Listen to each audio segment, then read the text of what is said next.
Okay, så er vi tilbage. Det vil sige, vi skal til, hvis jeg skal prøve en af de andre døre inden i det gamle spil, så skal man til... Ja, så skal man til gennem hele vejen i. Her. Okay, det her... Der er noget galt. Det her, det er ikke sådan, det skal se ud. Der mangler et kontor her. When Stanley came to a set of 2 open doors, he entered the door on his left. Jeg skal lige tjekke, om han havde ændret det der. Jeg tror alting er normalt. Det er jo ikke mærkeligt, at nogle gange er starten anderledes. Yet there was not a single person here either. Prøv at se, den sprang alt talen over, og nu gav det overhovedet ingen mening. Stanley decided to go up to his boss's office. Stanley stepped into the broom closet, but there was nothing here, so he turned around and got back on track. Hvis jeg bliver ved med at gøre det her, ja. Jeg får et fucking chok, hvis der lige pludselig er noget andet.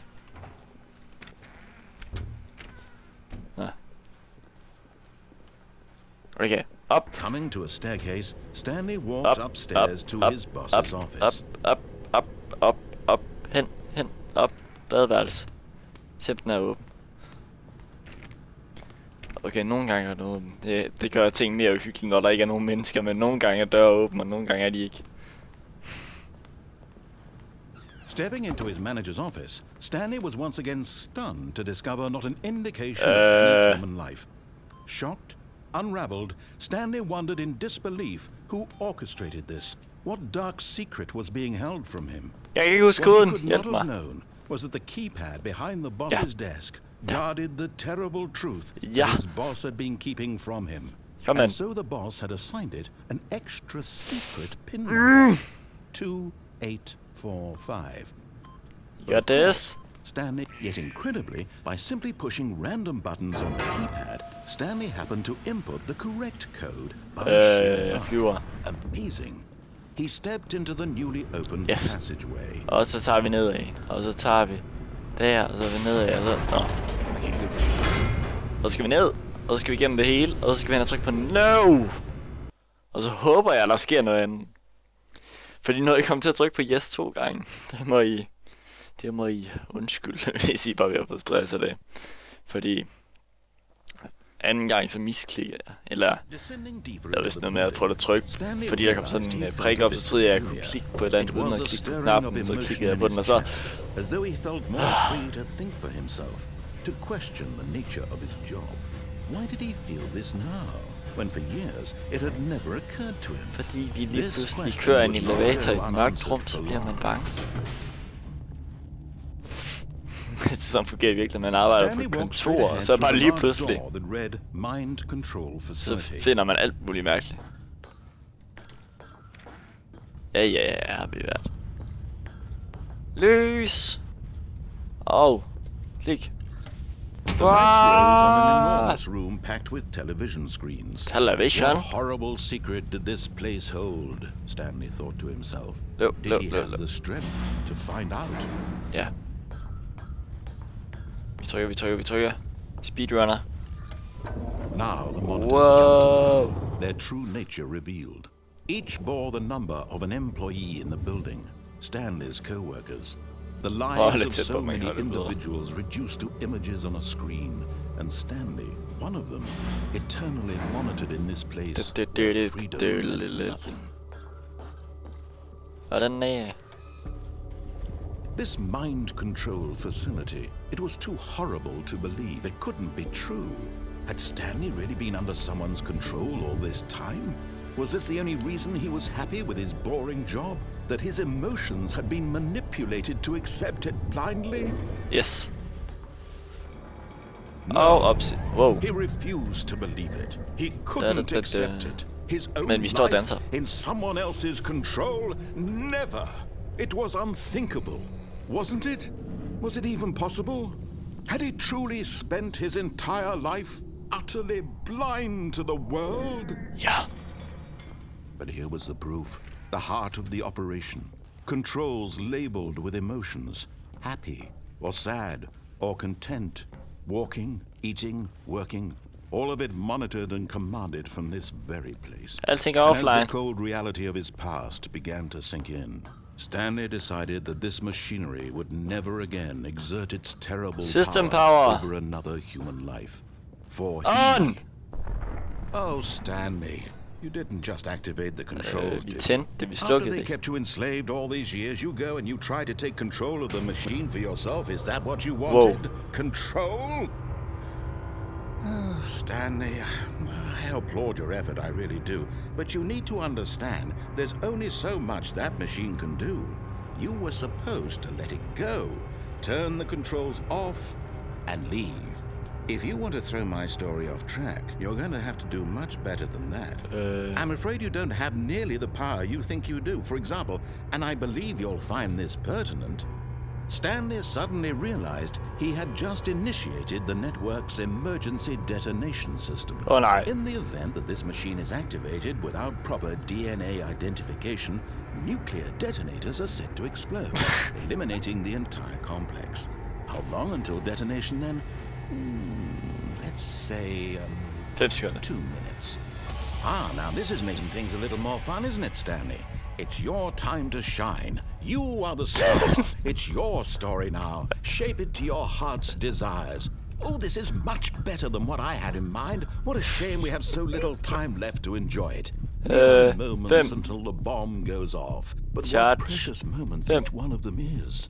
More time to talk about you, about me, where we're going, what all this means. I barely know where to start. Der er en dør.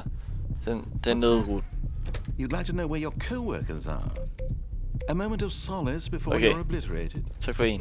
All right, I'm in a good mood. Jeg siger den stadig 1. Die anyway. I'll Det er tell you stadig 1. exactly what happened to them. I erased them. Incorrect. I turned off Rød the knap, machine. rød I knap. set you free.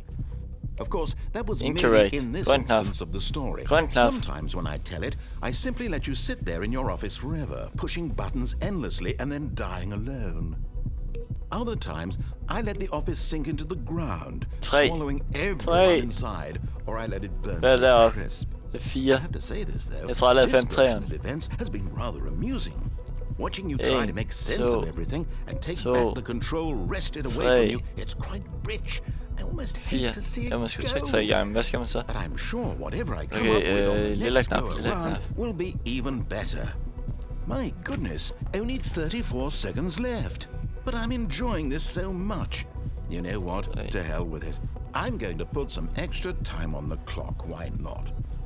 These are precious additional seconds, Stanley. Time doesn't grow on trees.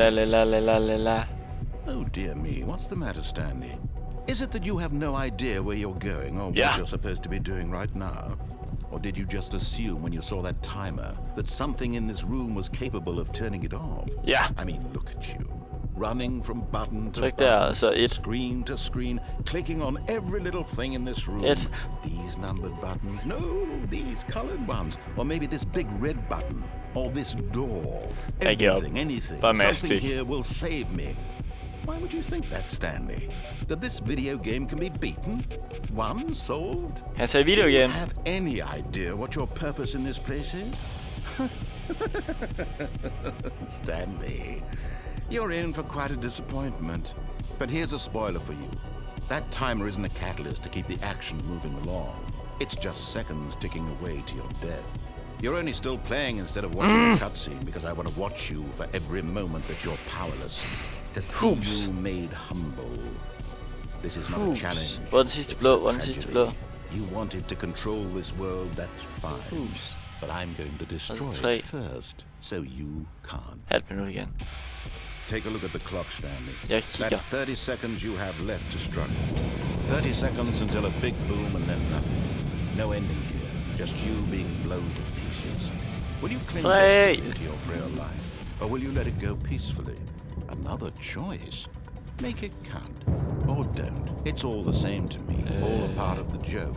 And believe me, I will be laughing at every second of your inevitable life from the moment we begin until the moment I say happily ever after. No! Ja, men okay da. Det var så den ene ting, vi ikke skulle gøre. Jeg tror, jeg bliver nødt til at gøre lidt undersøgelse på, hvad man egentlig skal gøre ved den slutning. Nu er jeg i hvert fald helt tilbage til start. This isn't the right office, is it? Is this Stanley's office? Hvor? Hvad sagde han med forkert office? Det er det. Det er det rigtige nummer. Nu er jeg helt forvirret.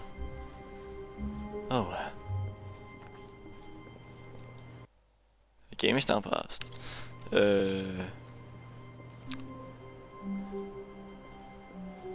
Er noget galt? Der er ikke noget. When Stanley came to a set of 2 open doors, he entered the door on his left. Eller gjorde jeg? Jeg ved ikke, hvad jeg skal. This was not the correct way to the meeting room, and Stanley knew it perfectly well. Perhaps he wanted to stop by the employee lounge first, just to admire it. Okay. Wow. Yes. This room. But eager to get back to business, This room. Stanley Eager. took the first Okay, open prøv at gå door on nedad, his left. fordi jeg kan simpelthen ikke huske godt det And før. so he detoured through the maintenance section, Whoops. walked straight ahead to the opposite door, and got back on track. Nope. Jeg vil gerne hoppe nu. Mere loading. Nej, det er heldigvis ikke så slemme loadetider. But Stanley didn't want to go back to the office. He wanted to wander about and get even further off track. So now in order to get back, he needed to go, Nu kan jeg godt huske det her. It's, left. Left! Oh, no. No, it's to the right, my mistake. No, not the right. Why would I have ever said it was to the right? What was I thinking? It's clearly... Oh dear, would you hold on for a minute, please? Hvis den er åbnet, så skynder jeg mig igennem. Selvom den er også den der over. Eller er det... Det er den her, man ender med at komme ud af, kan jeg huske. Yes, I've got it now. This story is absolutely, definitely this way. Det er det, vi gør så. Og vi havner ovenpå. No. This isn't right at all. You're not supposed to be here yet. This is all a spoiler. Spoiler! Quick, Stanley, close your eyes. Okay. We just have to get back to, Jeg kigger ind i væggen. It's all rubbish now. The whole story completely unusable. How about, rather than waste my time trying to salvage this nonsense, we'll just restart the game from the beginning. And this time, suppose we don't wander so far off track, Okay. Det er ikke muligt. Spillet er lavet sådan, at man kommer mærkelige steder ind. Det var Stanley Parable. All of his co-workers were gone. What could it mean? Stanley decided to go to the meeting room. Perhaps he had simply missed a memo. Hvor meget det der tekst kan man udenad? When Stanley... Wait, what? No, I restarted. I swear I definitely restarted the game over, completely fresh. Everything should be... Oh, did something change? Stanley, did you change anything when we were back in that room with all the monitors? Nej. Did you move the story somewhere or... Hold on. Why am I asking you? I'm the one who wrote the story. It was right here just a minute ago. I know for sure that it's here somewhere. Okay, then. It's an adventure. Come, Stanley. Let's find the story. Nej.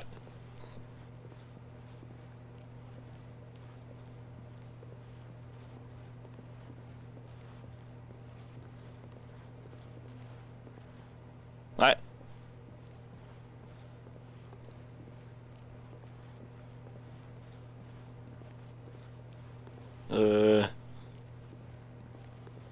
Der er godt nok lange gange på det her kontor. I'll say it. This is the worst adventure I've ever been on. I can promise you there definitely was a story here before. Do we need to restart the game again? Well, I find it unlikely that we'll ever progress by starting over and over again, but it's got to be better than this. Nej. Okay, let's give it a shot. Nej. Why not? Nej.